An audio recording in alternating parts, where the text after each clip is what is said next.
Good morning प्यारे बच्चों।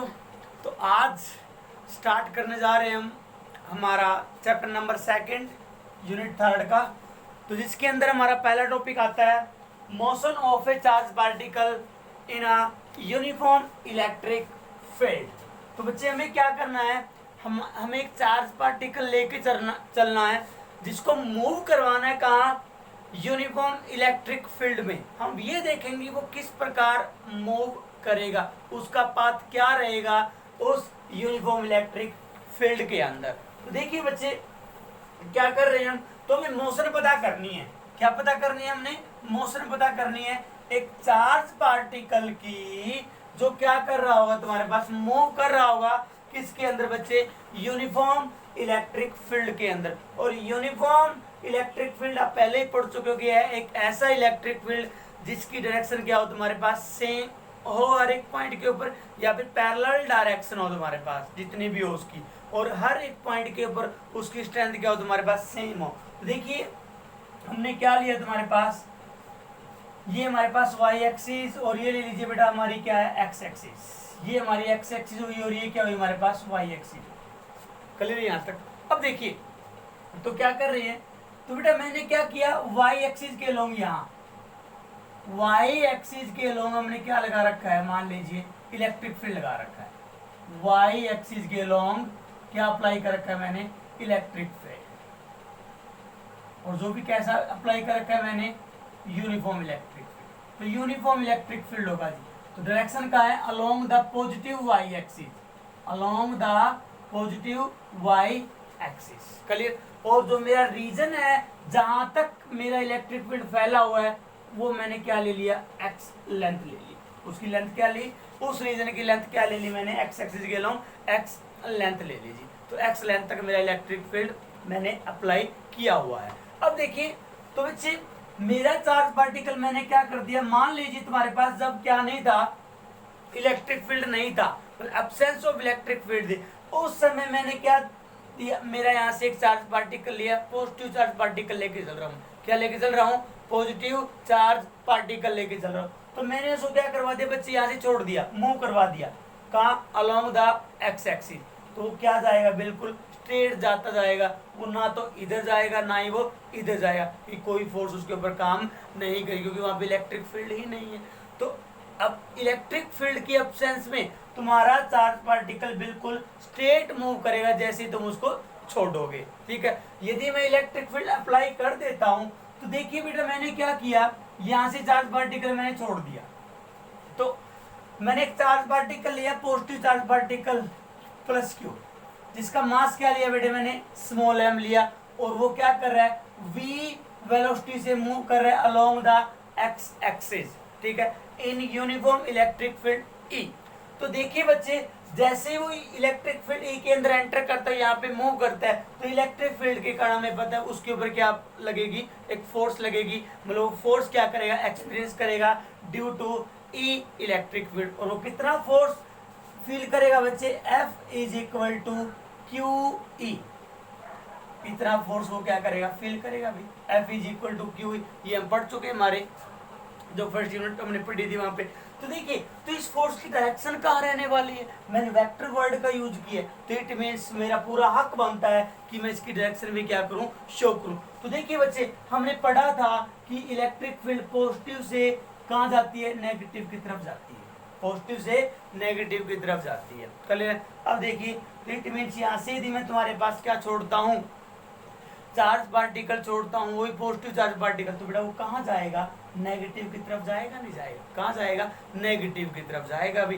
तो मीन्स मैंने यहाँ से छोड़ा उसको, लेकिन बार बार उसकी तरफ ऐसे क्या लग रहे हैं बेटा, ये कह सकते हो धक्के लग रहे हैं उसके ऊपर, क्या लग रहे हैं, ऐसे धक्के लग रहे हैं, कहाँ, वहाँ ऊपर की तरफ। क्लियर है। तो पॉजिटिव चार्ज पार्टिकल कहाँ जाएगा, यहाँ जाएगा, नहीं जाएगा, मीन्स फोर्स की डायरेक्शन जो होगी कहाँ होगी, along the electric field, along the electric field, जो कि मैंने कहाँ लगा रखा है, पॉजिटिव y एक्सिस के अलोंग अप्लाई कर रखा है। तो इट मीन्स तो आपकी डायरेक्शन होगी बच्चे इलेक्ट्रिक फोर्स की, वो कहाँ होगी, अलोंग द इलेक्ट्रिक फील्ड होगी भाई। ठीक है, अलोंग द इलेक्ट्रिक फील्ड होगी। तो बेटा यदि फोर्स लग रहा है इलेक्ट्रिक फील्ड के कारण, तो इट मीन्स उसके अंदर कोई कुछ ना कुछ एक्सेलरेशन भी क्या होगी बेटे, प्रोड्यूस हो जाएगी, तो मीन्स वेलोसिटी उसकी चेंज होगी वहां पे। तो यदि मैं यहाँ पे न्यूटन का लॉ यूज कर लेता हूँ, तो न्यूटन कहता भी नहीं, मेरे अनुसार फोर्स क्या होगा, यदि वेलोसिटी चेंज हुई m × a, तो मैंने क्या किया, इन दोनों इक्वेशनों को क्या किया, इक्वेट किया। जैसे मैं इन दोनों को इक्वेट करता हूँ बच्चे, ma इज इक्वल टू कितना आता है मेरे पास, q ही आता है। तो एक्सेलरेशन की वैल्यू कितनी आती है मेरे पास यहाँ पे, q e vector divide by में m। तो इतनी एक्सेलरेशन मेरे पास क्या हुई, प्रोड्यूस हुई मेरे पॉजिटिव चार्ज पार्टिकल में जब वो मूव कर रहा था यूनिफॉर्म इलेक्ट्रिक फील्ड E के अंदर। तो कहाँ होगी, अलोंग E होगी एक्सेलरेशन, वहीं आएगी जहाँ पे उसका क्या लग रहा है, फोर्स लग रहा है। फोर्स कहाँ लग रहा है, इलेक्ट्रिक फील्ड के अलोंग लग रहा है। तो देखिए बच्चे, तो हमारा चार्ज पार्टिकल कहाँ जा रहा था, मैं छोटा तो यहाँ था, मैंने एक्स एक्सिस के अलोंग क्या इनिशियल वेलोसिटी v दे के छोड़ा है मेरे चार्ज पार्टिकल को। कितनी वेलोसिटी दे के छोड़ा है मैंने, v वेलोसिटी का अलोंग द एक्स एक्सिस। मैंने यहाँ नहीं छोड़ा उसको, यहाँ नहीं मूव करवा रहा है मैं उसको, मैं कहाँ मूव करवा रहा हूँ, perpendicular to the electric field move करवा रहा हूँ मेरे इस टॉपिक के अंदर। क्लियर है। तो देखिए बच्चे, तो क्या हुआ वहां पे, तो आपका चार्ज पार्टिकल जाना तो ऐसे जा रहा था, मैं छोड़ दिया था, लेकिन इलेक्ट्रिक फील्ड के कारण बार बार उसके ऊपर क्या लग रहा है, फोर्स लग रहा है। तो बेटा वो कहाँ जा रहा है, ऐसे झुकता चला जा रहा है, ऐसे जा रहा है। ठीक है, तो यहां से देखिए क्या बार बार ऐसे फोर्स लगने पे वाई डायरेक्शन के अंदर बेटा क्या आ गई, कुछ ना कुछ डिस्प्लेसमेंट आ गई। क्या मान ली मैंने, वाई मान ली। क्या मान ली, वाई मान ली। तो इलेक्ट्रिक फोर्स के कारण, ठीक है, तो आप समझ पा रहे हो इलेक्ट्रिक फोर्स कैसे लग रहा होगा। मेरा चार्ज पार्टिकल ऐसे जा रहा है, ठीक है, बार बार उसके इस तरफ इलेक्ट्रिक फील्ड के कारण क्या लग रही है, फोर्स लग रही है, तो जिसके कारण वो झुकता चला गया कहाँ, इलेक्ट्रिक फील्ड की तरफ। ठीक है, मीन डेविएशन आ रही है जी, ठीक है, along the y axis, along the y axis, उसके पाथ के अंदर। ठीक है, जो कि मैंने डिस्प्लेसमेंट के रूप में दिखा दिया, क्या, वाई। तो अब यहाँ पे कह सकते हो कि मैंने छोड़ा एक्स के अलोंग था, लेकिन वाई डायरेक्शन के अलोंग भी देखिए बच्चे कुछ ना कुछ क्या आ रही है, डिस्प्लेसमेंट आ रही है। ठीक है, ऐसे आ रही है, नहीं आ रही, आ रही है। ठीक है, अब देखो मैं बात करूं, यहां से यहां जब वो पहुंचा, मान लो यहां पहुंचा, अब इलेक्ट्रिक फील्ड आगे नहीं है, अब इलेक्ट्रिक फील्ड आगे नहीं है, अब नहीं फोर्स लगेगी जी, अब फोर्स नहीं लगेगी, अब बेचारा बिल्कुल स्ट्रेट ऐसे मूव करेगा वो, बिना कोई डेविएशन के, बिना कोई डेविएशन, क्योंकि यहाँ इलेक्ट्रिक फील्ड है ही नहीं, तो अब बिल्कुल स्ट्रेट ऐसे मूव करेगा, बिल्कुल स्ट्रेट। ठीक है, क्योंकि यहाँ पे क्या एब्सेंस है इलेक्ट्रिक फील्ड की। अब देखो तो बच्चे क्या हुआ, जब वो यहां से ओ से कहा पहुंचा, मान लो इसको ए पॉइंट का नाम था, ओ से जब वो ए के ऊपर पहुंचा तो उसने कुछ ना कुछ टाइम लिया होगा वहां तक पहुंचने में। ठीक है, तो ओ से ए पहुंचने में कितना उसने समय लिया बच्चे, मान लीजिए टी समय लिया। कितना समय लिया, टी समय लिया। कितना समय लिया, टी समय लिया। ठीक है, तो कैसे निकालूंगा, यहाँ की बात कर रहा हूँ, तो कितनी उसने यहाँ पे एक्स एक्स के लॉन्ग डिस्टेंस ट्रेवल की, एक्स डिस्टेंस उसने ट्रेवल की, एक्स एक्स के अलोंग मैंने कितनी वेलोसिटी लेके छोड़ा, v की, v लेके छोड़ा, कितने लेके छोड़ा, v लेके। तो इसका मतलब कितना टाइम लिया उसने, x divide by v time लिया। कहाँ से कहाँ पहुंचने में, o से a पहुंचने में। तो मैं time taken by the positive charge particle from o to a इन uniform electric field a is equal to x by v, ये मैंने फाइंड आउट कर लिया जी। ओके, अब देखिए कभी ये मत बोलना कि सर आपने यहाँ पे y क्यों नहीं लिया, आपने यहाँ पे y क्यों नहीं लिया। तो बेटा y के अलोंग मैंने वेलोसिटी कोई दी ही नहीं थी, इनिशियल वेलोसिटी। क्लियर है जी। तो जब मैंने क्या किया, तो यहाँ से यहाँ पहुँचने में उसकी डिस्प्लेसमेंट तो कितनी हुई तुम्हारे पास, y के अलोंग तो क्या x, y एक्सिस के अलोंग डिस्प्लेसमेंट क्या है तुम्हारे पास, y है, लेकिन x एक्सिस के अलोंग डिस्प्लेसमेंट की मैं बात करूं वो क्या है बच्चे, x है। जब वो यहाँ पे पहुंचा, ठीक है, y के अलोंग y है, x के अलोंग कितनी है, x माननी है मैंने यहाँ पे। ठीक है, तो पूरे इलेक्ट्रिक फील्ड को कवर कर जाएगा इस पॉइंट के ऊपर आके। तो वहां पे डिस्प्लेसमेंट कितनी हुई तुम्हारे पास, x हुई, और वेलोसिटी कितनी थी यहाँ पे इसके अलोंग, y थी। तो मैंने यहाँ से टाइम ले लिया अभी। ठीक है, यहाँ निकालता तो भी वही आता तुम्हारे पास। ठीक है, तो t is equal to x by v हुआ जी। तो अब देखिए भी कहाँ डिस्प्लेसमेंट हुई है, वाई एक्सिस के अलोंग मेरे को डिस्प्लेसमेंट कैलकुलेट करनी है, तो उसके लिए फॉर्मूला क्या लगाऊंगा, s is equal to u t plus half a t square, u t plus half a t square, ये मैं फॉर्मूला लगाने चलूंगा अभी। तो लगाने गया अभी देखो बेटा कहाँ की बात कर रहे हैं हम, डिस्प्लेसमेंट की बात कर रहे हैं, किसकी बात कर रहे हैं, डिस्प्लेसमेंट अलोंग y एक्सिस। क्या लिख दिया मैंने, s is equal to u t plus half a t square. अब देखो भाई आपने मानी y, क्या मान ली बच्चे, y मान ली, ठीक है जी y मान ली, ओके। अब देखो u, क्या y एक्सिस के अलोंग आपने कोई इनिशियल वेलोसिटी लेके छोड़ा था, नहीं छोड़ा जी। y एक्सिस के अलोंग इनिशियल वेलोसिटी तो कितनी है, 0 है, सिर्फ x एक्सिस के अलोंग इनिशियल वेलोसिटी माननी है मैंने उस पार्टिकल को दी है, वो क्या दी थी, v दी थी। तो इसका मतलब y एक्सिस के अलोंग इनिशियल वेलोसिटी कितनी है, 0 है जी। और टाइम बच्चे लिख दो वैल्यू जो भी दूर निकाली, x बाई वी होगी, प्लस में 1/2 मल्टीप्लाई a की वैल्यू वहां से पुट की मैंने, कितनी आई, q e divide by m, magnitude put कर रहा हूँ। t की वैल्यू अभी निकाली x बाई वी, x बाई वी का क्या हो गया बच्चे, स्क्वायर हो गया। x बाई वी का क्या हुआ, स्क्वायर हुआ। यहाँ से देखो मैंने क्या किया, इसको सोल्व किया, तो सोल्व करने से मैं क्या पाता हूँ, देखिए y is equal to 1/2 q e divide by m, x के डिवाइड बाई वी का, एक्स के डिवाइड बाई वी का स्क्वायर। वेलोसिटी में चेंज आया along y axis, not a x axis, ठीक है। अब यहाँ देखिए तुम्हारे पास क्या हुआ, या की बच्चे ने बात करता हूँ, तुम्हारे पास एक्स स्क्वायर की वैल्यू निकाली, यहाँ से क्या आती है, मैं यहाँ से एक्स स्क्वायर की वैल्यू कैलकुलेट करता हूँ, तो मुझे एक्स स्क्वायर की वैल्यू क्या आती है तुम्हारे पास, y 2mv square divide by Q E, ठीक है। जैसे मैंने तो क्या किया, सोल्व करने पे मेरे पास y की टर्म में मेरे पास वैल्यू आती है 2mv square divide by Q E. तो देखिए बच्चे मैंने क्या किया, इसको एक कांस्टेंट का नाम दिया, x square is equal to k y, या फिर वाई के, मैंने इसको राइट किया और ऐसे करके x is equal to k Y, ये मेरे पास एक इक्वेशन निकल के, ठीक है।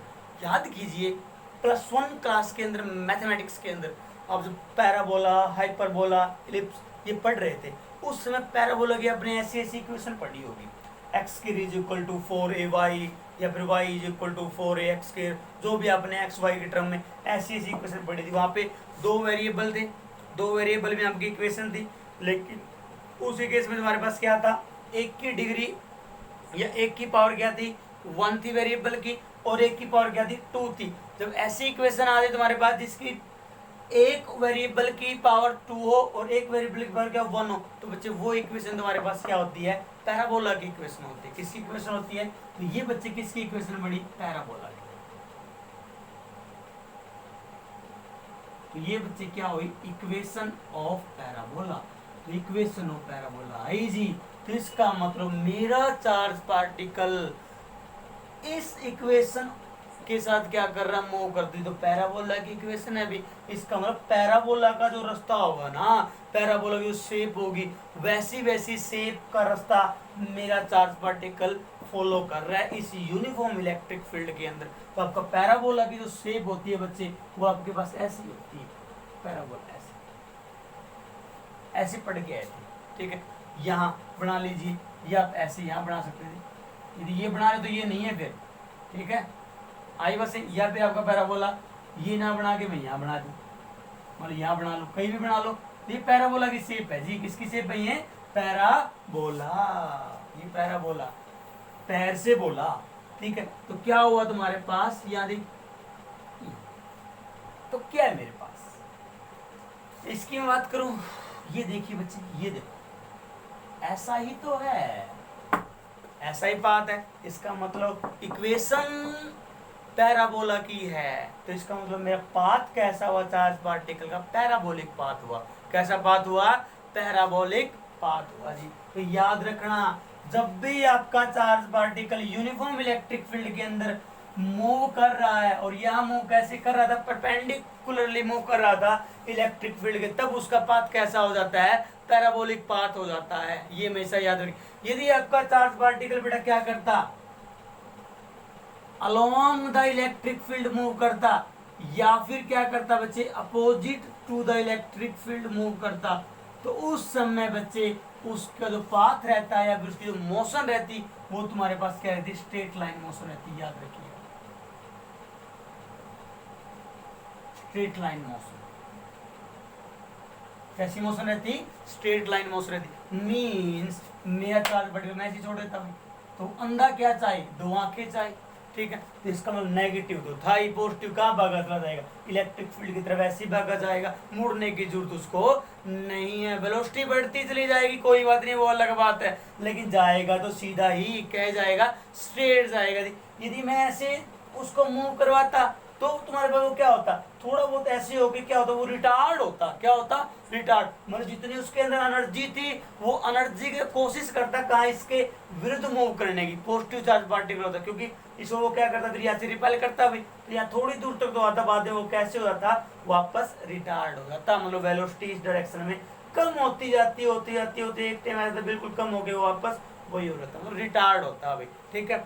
यदि charge particle, positive charge particle uniform electric field के अंदर कहा opposite to the electric field move करता, तो वो रिटार्ड होता। क्या होता, रिटार्ड होता। यदि वो along the electric field move करता, तो वो क्या होता बच्चे, एक्सेलरेट होता। क्या, एक्सेलरेट तो अब भी हुआ तुम्हारे पास, एक्सेलरेशन मैंने अब भी निकाली यहाँ पे, कोई बात नहीं, लेकिन वहां पे बहुत और भी बढ़िया तरीके से क्या होता, एक्सेलरेट हो जाता। तो ये हमेशा याद रखेंगे, ठीक है। तो यहाँ पे आप 0 डिग्री मीन्स क्या कर रहे थे, अलोंग का मतलब क्या था भाई, आप कितने का एंगल बना के छोड़ रहे हो उसको, 0 डिग्री का एंगल बना के छोड़ रहे हो। किस किस के बीच में, इलेक्ट्रिक फील्ड के और उसकी वेलोसिटी के बीच में 0 का एंगल बना के छोड़ रहे हो, तो तूने बोल दिया अलोंग द इलेक्ट्रिक फील्ड है। यदि अपोजिट छोड़ रहे हो, इसका मतलब तुम थीटा की वैल्यू कितनी ले रहे हो, यहाँ पे 180 डिग्री ले रहे हो। तो theta is the angle between electric field and velocity of the charge particle. तो इस केस में तुम्हारे पास मोशन कैसी रहती है बच्चे, स्ट्रेट लाइन मोशन रहती है। इनके अलावा कैसे भी उसको मूव करवा दीजिए यूनिफॉर्म इलेक्ट्रिक फील्ड में एंगल बना के, वो आपका कैसे मूव करेगा, पैराबोलिक मूव करेगा जी, पैराबोलिक पाथ वो फॉलो करेगा। तो ये था बच्चे हमारे पास क्या, motion of charge particle in a uniform electric field. तो ध्यान से इसको याद रखेंगे, तो हमेशा याद रखिएगा, इलेक्ट्रिक फील्ड चार्ज पार्टिकल को क्या करेगा, एक्सेलरेट करेगा जी। क्या करेगा, एक्सेलरेट करेगा। वो भी डिपेंड करता है, रिटार्ड भी कर रहा था अभी भी मैंने देखा, रिटार्ड करेगा या क्या करेगा, उसको एक्सेलरेट करेगा। रिटार्ड और एक्सेलरेट हो रहा है, वेलोसिटी घटेगी बढ़ेगी, मींस काइनेटिक एनर्जी, मतलब एनर्जी के अंदर क्या आएगा, चेंज आएगा। हमेशा याद रखेंगे, इलेक्ट्रिक फील्ड चार्ज पार्टिकल की वेलोसिटी को क्या करेगा, चेंज करेगा। क्या करेगा, चेंज करेगा, ठीक है। आज के लिए इतना ही बच्चे, नेक्स्ट लेक्चर के अंदर हम डिस्कस करेंगे क्या, मोशन ऑफ ए चार्ज। अभी तो इलेक्ट्रिक फील्ड में दौड़ाया हमारा चार्ज पार्टिकल, अगले लेक्चर के अंदर हम दौड़ाएंगे किसके अंदर, यूनिफॉर्म मैग्नेटिक फील्ड के अंदर। फिर देखते हैं हमारे पास कैसे वो दौड़ेगा, ठीक है, सीधा जाएगा, टेढ़ा जाएगा, मेढ़ा जाएगा, कैसे भी जाएगा वो हम देखेंगे, ठीक है। चलिए मिलते हैं बेटा नेक्स्ट लेक्चर में। Okay, thank you.